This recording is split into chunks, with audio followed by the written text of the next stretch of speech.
Jurgen Klopp is leaving at the end of the season for Liverpool, man. Some sad news for Liverpool fans. What do you think about that? It's crazy, dude. Jurgen Klopp, I think we've spoken about this before, has brought Liverpool from, ever since they had their golden era, in the early 2000s and before that.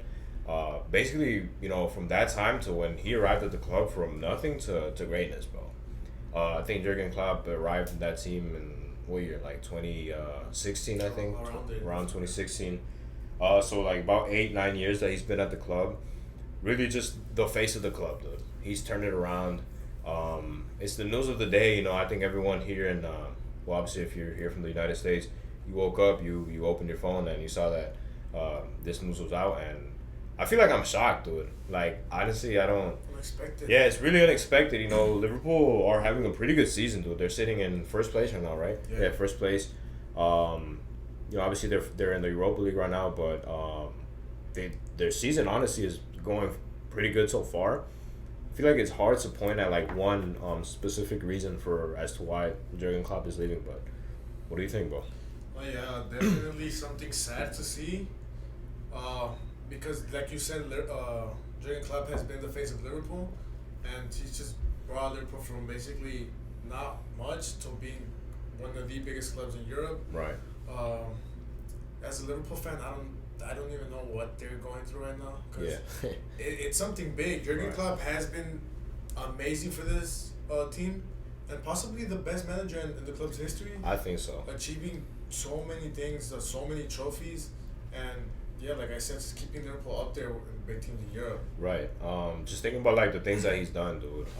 I can think one of the things that comes to mind is obviously not just the Champions League trophy in 2019, but the league title that I don't know how many years, it was a super long time that Liverpool hadn't won that league title. Definitely meant a lot. Right. You think about the legends that played through that club. Steven Gerrard couldn't get his hands on a league title with Liverpool. Liverpool had great players over there. Daniel Sturridge, another important player. Luis Suarez. Daniel Sturridge is I think he's still playing, dude. But he just disappeared. Yeah, no, he's playing like in the second division somewhere. I don't know where, but he's still active, I think. Yeah, Suarez, bro, didn't win it with what did he win with Liverpool? Nothing, dude. Liverpool has had those world class players, over the years, and finally they had somebody that not just like inherited the players, but brought in players, right? Brought in Mo Salah, brought in who was Sadio Mane, from Southampton, and who's gonna ever forget that iconic front three, dude? Sadio Mane, Mo Salah, and Roberto Firmino, dude. Like, what a deadly front three at their time, dude. At their time, yeah, definitely. Definitely one of the best attacking trios of the world. And just the team that he created, dude. Alisson, Trent Alexander-Arnold, Fabinho, Van Dijk. Oh my gosh. Van Dijk, bro. Right. That midfield too with Henderson, Fabinho, man. Right. Yeah, I don't know. Like it's. And Wijnaldum too, man. Yeah, Gini Wijnaldum. Yeah, you can't forget him. Amazing. Right. What a squad. Amazing team in that 18-19 season. When they beat Spurs in the probably the most boring Champions League final ever. Oh yeah. To be honest. So boring. 2019, right? 2019. Yeah. Should have been Ajax right there instead. Should have been Ajax. Could have been Ajax. Lucas Moura said no. Yeah, Lucas Moura said no, bro. But no, yeah. Jurgen Klopp, dude, like has my respect, honestly. Like I said, I'm not a Liverpool supporter. You're not a Liverpool supporter, but I can without a doubt say that Jurgen Klopp is easy. I don't know where would you put him. I'd put him in the top 3 managers of this generation. He's got to be out there. Jurgen Klopp has to be out there. I want to say top 3, but really? He's definitely out there competing for a spot. Right. Because just everything about Jurgen Klopp as a manager is close to perfect. Yeah. The connection he has with his players, the way he speaks about them, the tactics he has, the way of him being as a person, it's just incredible. And I think to myself, if Liverpool can still be the same without him, or if they will struggle to get back to the top where Jurgen Klopp would leave them at. Yeah, it's gonna be tough, to replace him. Not just because of the tactics or the style of play, but like you said, just as a person. It's just messy. Like I feel like Jurgen Klopp, dude. When you speak about what it means to be a coach, he's a perfect example. The relationship that he has with the squad, and not just with the squad, right, but with the whole team. The staff and everyone that's part of the team. It's not gonna be an easy job. Replacing Klopp. There's only one man that can replace him now. Xabi Alonso.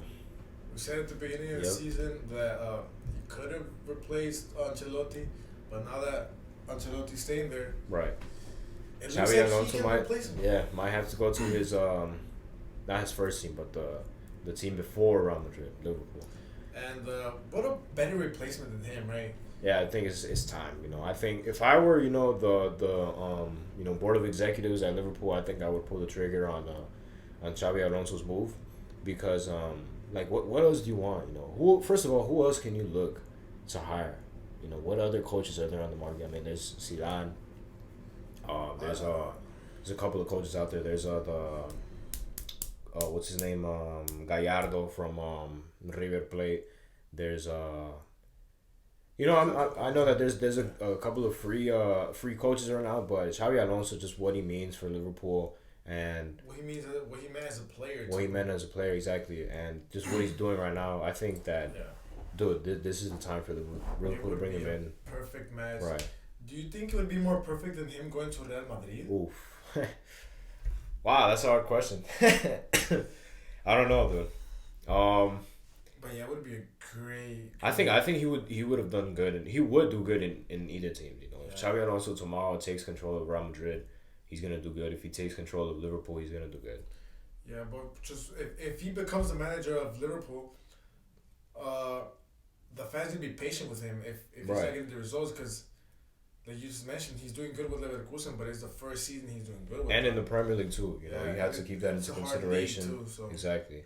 It takes time for a manager to settle in such a big club like that, right? And such a big league like that too. Exactly. Yeah, no, I mean, an end of an era, really, and I mean, I think a lot of people, are asking themselves why. I feel like the video that they released of Jurgen Klopp, saying that he was gonna leave the club, he looks like a bit like tired, like almost like sad, and people are like asking questions like, is it about like something about his health, or like what is it about? Because it really is, a strange thing. Yeah. Who knows? Honestly, I seriously can't point to like one reason right now. I mean, it probably took him a while to think about. Yeah. And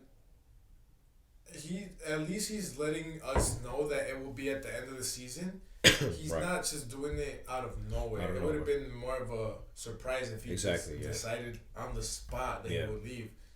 But yeah, like I said, it gives more time to the team for them to prepare to look for another coach, and we'll see what happens with Liverpool, man. Hopefully, it would be amazing to see Xabi Alonso go back, yeah, as a manager, and to see what he can do with a big club such as Liverpool. Right. Such like Liverpool. Yeah, no, I mean, we'll see what happens, man. We'll see. And I was thinking about this. I think that they might like Jurgen Klopp's gonna leave in fashion. Because they're in first place right now. Obviously, it's only it's about to be February. There's still a lot of Premier League to play. Imagine he leaves as the champion of the league. That would be amazing. And the Europa League. They're still in the Europa League. What else do they have? They're still in the Carabao Cup. They're in the final versus Chelsea.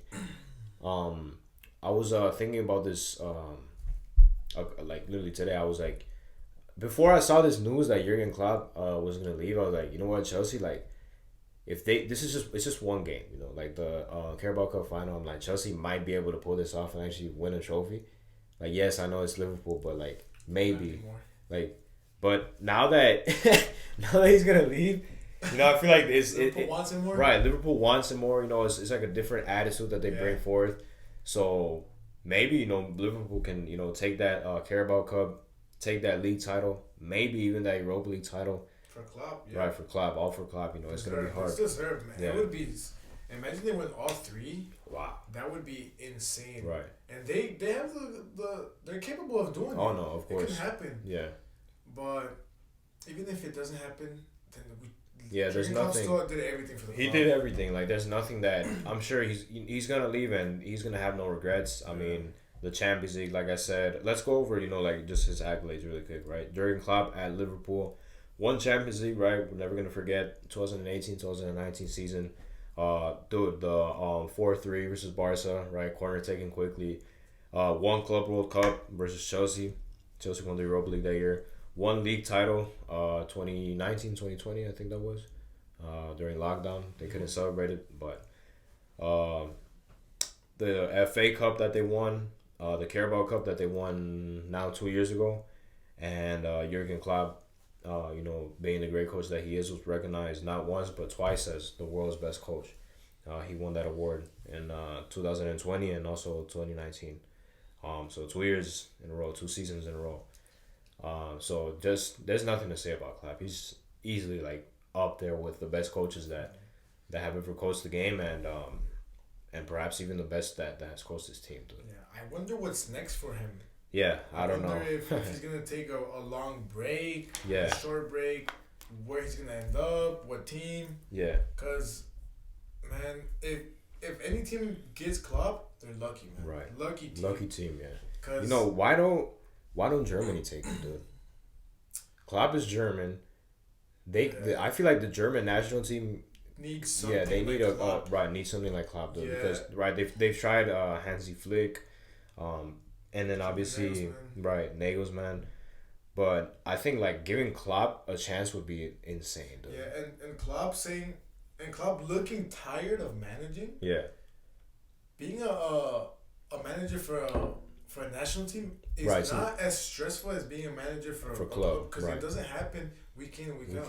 Exactly. It happens once, twice a year, and that's it. The only major tournaments Germany can play is the Euros and the World Cup. They've got the Euros in 4 or 5 months. Mm-hmm. It's coming up right around the corner of the Euros, and they've got that World Cup in 2 years. So time, maybe 2 years might seem like a lot of time, but as we all know, is able to do. I think he's able to do something. Yeah. That's actually a great take. It would be amazing to see him as a Germany coach. Maybe it can happen. Right, hopefully. Bro, because like Germany, dude, like let's be real, like Germany has not been looking good, for the last couple of years. After they won the World Cup in 2014, they've just gone downhill. So they didn't have just one World Cup winners curse, bro, but they had another one in 2022. 2 bad World Cups in a row. Like what the hell? For Germany. Right, and then outside of the World Cup, they've been all right. I feel like in the Euros last time they looked okay at some points. But we know they're capable of doing more. Absolutely, they have the class, dude. They have the class, right? And to add the class and the quality with the coach, with the class manager. What else would you want, man? Yeah. I think it would be a good decision for the Germany national team to do. Hopefully, we see it happen. If it's not soon, then. I don't know, down the road. Down the road, but I would rather have them do it soon to start a whole process with the national team. Yeah. Because Germany needs something like Klopp. Right. So, Jurgen Klopp to Germany, you heard it here first on the 50-50 podcast. If this comes true, then, I mean, I don't know, Fabrizio Romano, he's got to hire us or something, bro. But, yeah, let's move on, though. That's obviously something super important. It's fresh. It just came out earlier today. We've had a lot of exciting games in Spain, dude. Copa del Rey. You're wearing the jersey, bro. Why don't you go ahead and start us off with that Bilbao win versus Barca? Man, I saw it coming. I told you many times. I saw it coming too. So we've always spoken about Barca being in bad form these past couple of weeks. Right. But let's just move that to the side and let's just speak about this team right here, man. Please, man. I've been waiting for this moment. They deserve the respect. We had 14 games without a loss before losing this past weekend to Valencia. It didn't really matter for us because we were focused on this Copa del Rey. Right. I feel like the Copa del Rey and Athletic Bilbao have like a romance, man. Mm-hmm. We've been in the semifinals for like the past 5 couple of seasons. Yeah. We've had 2 finals in a row. I don't know if you remember 2021, I think, versus Barca and Real Sociedad. Losing both of them. Both. I feel like it's time to win one already, man. It's time to win it, yeah. We have the players, man. Right. Nico Williams, Iñaki Williams, the Williams brothers played amazing. Right. Scoring 4 past Barca, bro. Yeah. And I think a big factor is San Mamés, man. San Mamés, one of the most beautiful stadiums in the world. I think probably like one of the toughest like atmospheres to play in. Like if you're the visiting team, that's really tough. You know, in Spain, I feel like a lot of teams struggle there. Dude. Yeah, if you have not watched a Bilbao game, watch it. Watch the atmosphere. Derby Vasco. Before the games, after the games, the fans are always pushing the players. Right. And it's such a beautiful team to root for, man. Scoring 4 past Barca. Barca not looking so good. But speaking about Barca right now, what else are they going to do? What players do they have? I don't know. I feel like the injuries. Barca have tried it all at this point. You know, I feel like it's just it's time for something new. You know, Xavi said that at the end of the season, if the team isn't competitive, then he would step aside. Honestly, I think he should step aside now, because like dude, Xavi, I don't know, like, you know, maybe I feel like when a player, Xavi being the legend that he was for Barca, you know, it was good for him to come back. You know, he had his moments. And he hasn't been a horrible coach. You know, I'm not saying that Xavi has been a horrible coach. Xavi has, I mean, he's lifted Barca, you know, from what it was. In a sense, he's lifted the team. But I don't know, like, I feel like you just can't live off of that, you know. I feel like Barca, being the club that they are, they need to look, you know, forward for better things, you know, than just like, getting to reaching the quarterfinals, reaching the semifinals, you know. Or being in the Champions League. No, you know, I feel like if you're Barca, you want to actually compete for those competitions. You know, you just don't want to participate. Yeah. A thing I want to say is this Barca downfall happened after the guy that's managing this team. Yeah, that's true. Yeah. Once Ernesto Valverde left the team, everything went downhill. Right. He left in 2020, I think. He was there for like 3 years. Right. And Atletico decides to get him, and look who he has him right now. Exactly. Man. Fighting for a Champions League spot and the semifinals of the Copa del Rey.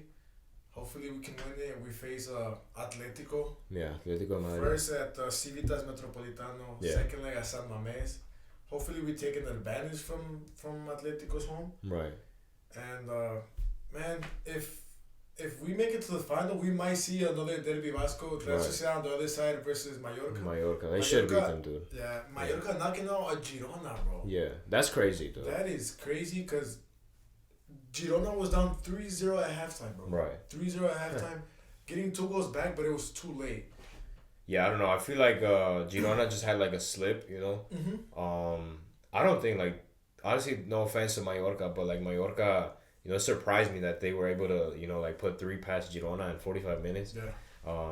You know, hopefully it's just a slip for Girona. I mean, that's what it looks like, you know, because they were able to, I mean, easily beat Sevilla, who was also 5-1. 5-1. Dude, 5-1 past Sevilla is crazy. Even like Sevilla's pretty bad right now. They're pretty bad right now. They've been bad, but like still putting 5 past freaking Sevilla is insane. Yeah, it speaks good about you. Right. So Girona, you know, it looks like they're getting back on track.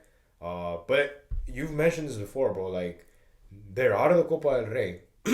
Supercopa is over. Well, they weren't even in it to begin with, but now they've got the league. Just the league. The league. So put your 100% into exactly the league, right, and get a top 4 finish. Possibly win the league. I don't. Maybe. It's gonna be hard. There's still a lot of the season left. Right. But yeah, Girona has to focus on the league. Exactly. No more Copa del Rey left for them. And who do you have taking the Copa del Rey, man? Copa del Rey. It's hard, man. You know, I just feel like it's Bilbao. Like, they did super good against Barca, you know. But I feel like this playing against Atletico Madrid is gonna be really tough, man. But look, we but there's 2 legs. Yeah, that is true. Finish off at home, you know. That's taking an advantage. If we take a draw from the Civitas, that's a good result. That's a good result for us. That's more like a win. Yeah, a draw, but like with like a winning taste. Yeah. No, I mean, it's possible. You know, if Bilbao passes to the final, you know, I wouldn't be all that surprised because I've seen that this team has like been more consistent this season. But it's tough. You know, look, bro. If Bilbao reach the final, I'll tell you this: they will beat Real Sociedad or Mallorca. They're definitely beating Mallorca. So you're basically telling me the winner of the Copa del Rey is gonna come from this from this side. Madrid? Yeah, Atletico Madrid or Athletic Bilbao. Okay. Well, you already know who I'm going to say. It's time already, man. Yeah. We have the players, Sancet, Right. the Williams brothers, Uruseta playing good at the... Right, Uruseta in the middle. And we have... we have our bench goalie starting in these cup games, man. Yeah. He's doing so good. Right. Unless he's being benched. And also, we're also looking for that top 4 finish in La Liga, man. Yeah. And I think it's time to get it because we've been fighting. We've been right there from Conference League and Europa League, but we just at the end of the season we just fall off. Like you mentioned, the inconsistencies in this season, the past couple of seasons, have been pretty notable. And hopefully, man, we get a Champions League spot and win the Copa Del Rey, man. Yeah, you're super happy when you're saying that, right? Yeah, he never thought that was good. The day was gonna come. I would cry right now, man. No, yeah.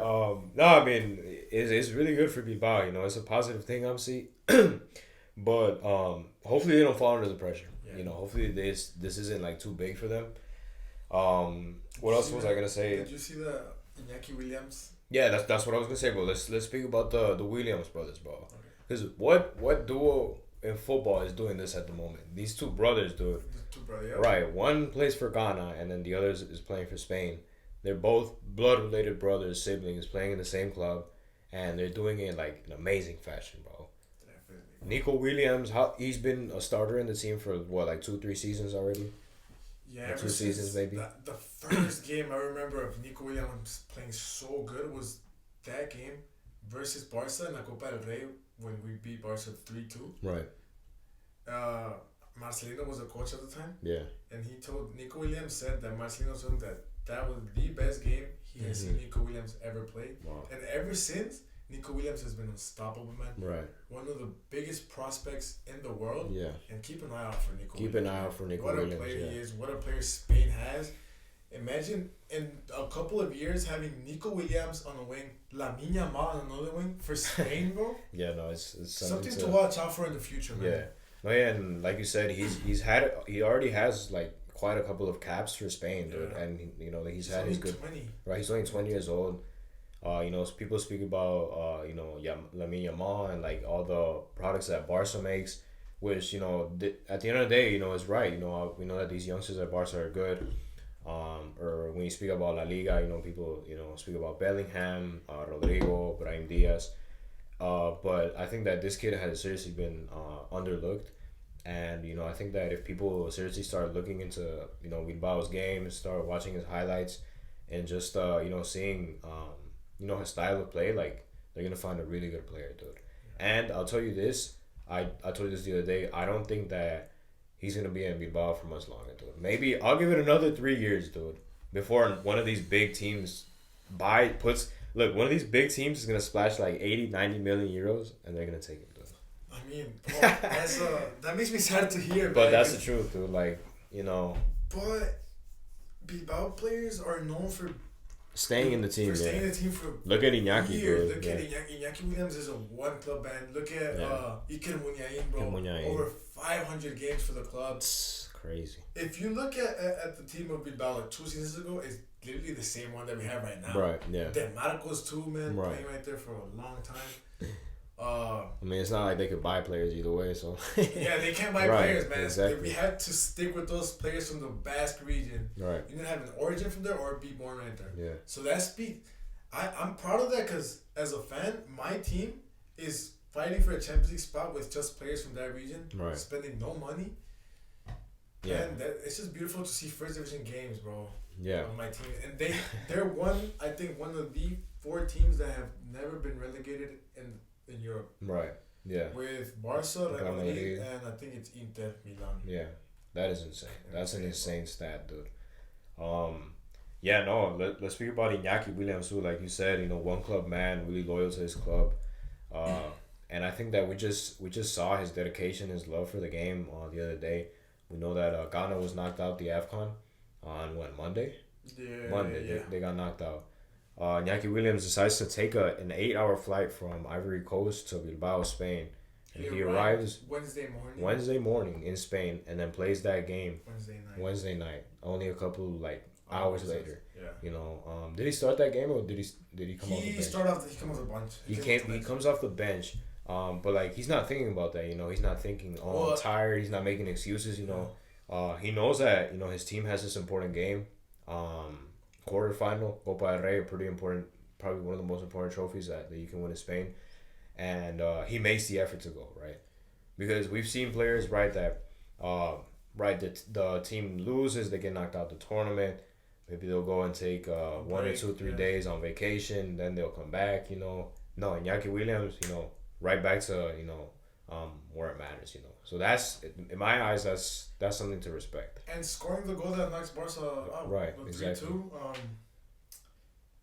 Ernesto Valverde said in the press conference that he was not expecting Iñaki Williams to come back. Right. And when he found out that he was actually going to be here, because Iñaki Williams is only 29 years old. Yeah. But what Iñaki Williams means for this team is insane. He said that even if Iñaki were not to play, his presence means a lot for the team. Exactly, right. Because the experience he has and just what he means for the team is just insane. Right. And that's what I want Nico Williams to be after Iñaki leaves. But like you're saying, he might leave after a couple of seasons because he's just, Nico Williams is amazing. Right. Along with Iñaki. And have you ever heard of any two brothers play together and do so well?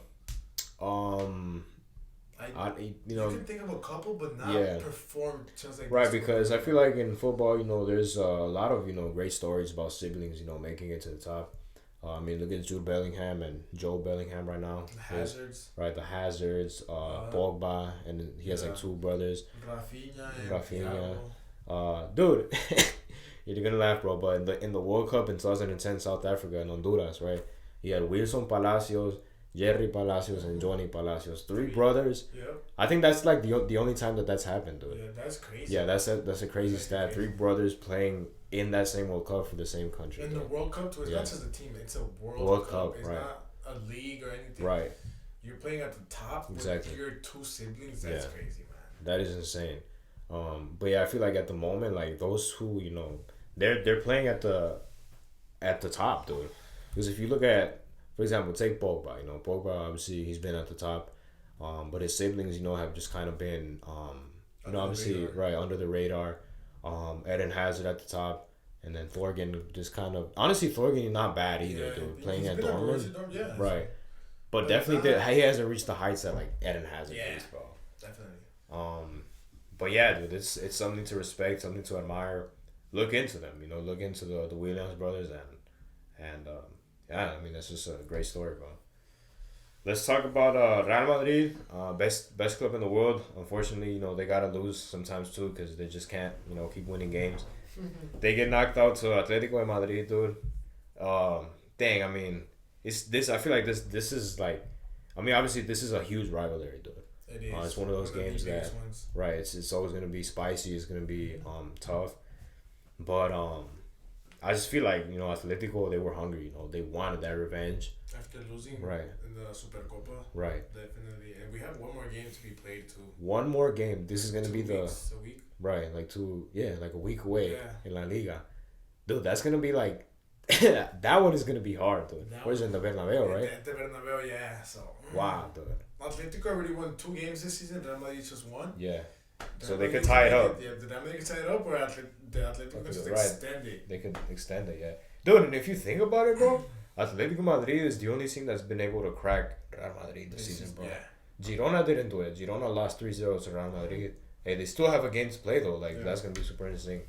Almeria almost cracked Real Madrid. Almost. Oh, man. What do you want to say about that, though? Speak. I'm gonna sound like a Real Madrid hater, but I'm not. Yeah. I think Almeria got robbed. Really? Yeah. No, I think there was definitely like a lot of questionable calls. Yeah. They could have won their first game, though. And I said in style too. I'm not sure it got a banger first post and like a half volley. Yeah, it was a banger. Winning 2-0, right? At the half. Yeah. But then once I saw that Maria was winning 2-0 at the half, in my head I was like, they're facing Real Madrid. Right. And Real Madrid is known for coming back. Right. Yeah. And what happened, man? Yeah. But yeah, the calls were a little bit questionable. They were questionable. Almeria scored a 3rd goal. Right. In the build-up, a player like hits Bellingham in the face. Yeah. It did hit Bellingham, but he kind of like sold it a bit. So I don't know.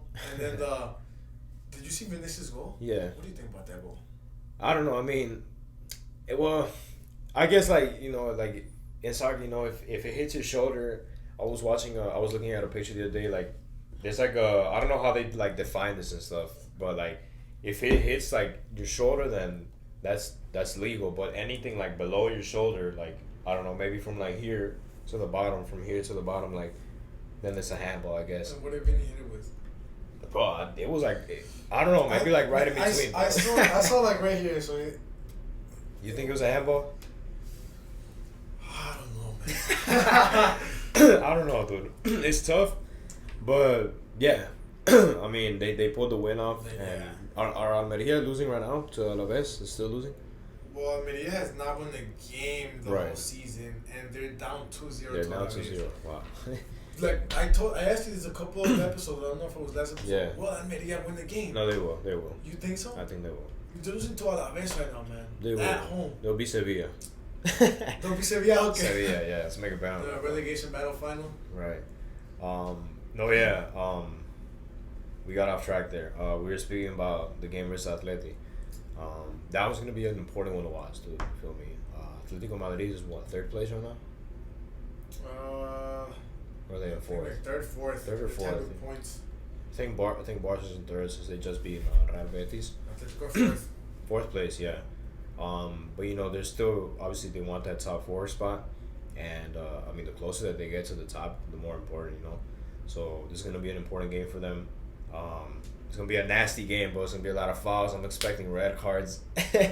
Vinicius, Rodrigo de Paul. I'm expecting some fights, but I'm looking forward to that game, man. I'm looking forward to that game, right? Yeah, dude. Like I said, dude, Spain recently has been producing some really good games, bro. Some really good headlines. Copa del Rey, I feel like Copa del Rey matches are so interesting to watch. Yeah, they're always good. Copa del Rey is more interesting. Ever since the beginning, bro. Like, when you have teams like... Yeah. For example, like Alcoyano, when they beat Real Madrid a couple exactly, years ago. like right. that. Or just even Athletic Club eliminating Real Madrid and Barcelona in the round of 16 and quarterfinals. Right, in the same season. In the same season, that's just crazy, man. You see unexpected results, and I think that's the beauty of the game. Man. Right. That's the beauty of the game. Yeah, no. This Copa del Rey has been a good one. So the first leg is going to be played when did you say it was the 7th? The 7th. Second leg will be played till the end of February. Right, all the way to the end of the month. So it'll be like a 20-day gap. Yeah. Just hope Bilbao doesn't drop form. Hopefully not. And we'll see what happens, man. It's up for grabs, 50-50. Yeah. We'll see who goes to the final. Yeah. How about we end off with... I think I made a post about this the other day. All the way in Italy, Juventus, dude. I was saying this the other day. I don't think we've spoken. We've been doing this podcast ever since September. I swear, like, maybe we've mentioned them, like, briefly, but I don't remember speaking about Juventus that much, dude. Yeah. And we need to speak about them because Juventus have turned their, like, stuff around, dude. Juventus, dude, I told you, like, I consider them, like, dead, bro. Like, they got the point deduction, bro. They kept getting eliminated from the Champions League. It was just dead, bro. Like, a boring team to watch. And now they're sitting in first place, bro. First place right now on top of Inter with the game ahead, but still fighting for the title once again. Exactly. And I really haven't kept up with Juventus just because, like you said, they were pretty much dead. Right. After Cristiano left with the point deduction too. Right. But man, it's impressive the way they've turned things around, and I hope they could only build on from this. Right. And become the team that they were once. Exactly. How much years, dude? Was this like 8 years that they kept winning the league title in a row? I think up until like 2021. Yeah, Inter Milan won it, I'm pretty sure. And then Milan. Yeah. Milan won it first. Or was it Milan? I think it was Milan first. But one of those two won it. They took it from Juventus. Dude, I mean, Juventus is seriously not the team that they were before. Nowhere near, dude. Bro, we're talking about like Juventus in 2015 making it to the Champions League final. 2017 again. It was such a big club. They were consistent. Exactly. 2018, I'm trying to remember. I think that was a semifinal. Yeah, that was a semifinal, bro. When they lost when Ronaldo scored the Chilena. Yeah. Now look at them. Look at them. Man. Working in silence, man. Exactly, working in silence. That's true. I had not heard about Juventus in a long time. Right. Until you brought it up. Exactly. And I checked the table. They're sitting in first place. First place. That is impressive. We'll see what they can do. Are they in the Europa League right now? Check, dude. I want to say that they are. I'm not. I don't. Honestly, I don't even remember. I don't believe they are. Well, if they're not, then they can just focus on the league. That's all they need to worry about, really. Let me check, man. Right. I think they're in the. Well, they in the Copa Italia they're in the semifinals right now. So. Right. But no, I don't see any Europa League action. Yeah, no. I mean, that point deduction obviously hit them hard. So there was no hopes of them getting anywhere near Europe. But no, watch out for Juventus too. Juventus is they've turned it around. If they're in first place right now, they're only gonna get better. Yeah, man, we'll see, dude, how the season ends for them, man. Yeah, man. Yeah, that's pretty much it, man. Yeah. We have some. We haven't really got into detail with the AFC Asian Cup and AFCON, but we're definitely keeping up with the games. Right. We'll speak briefly more about them in future episodes. Right. So we get semifinals, finals. And yeah, man, we made our predictions already. Right. We'll see if they come true. We'll see. Yeah. Thank you. See you next episode.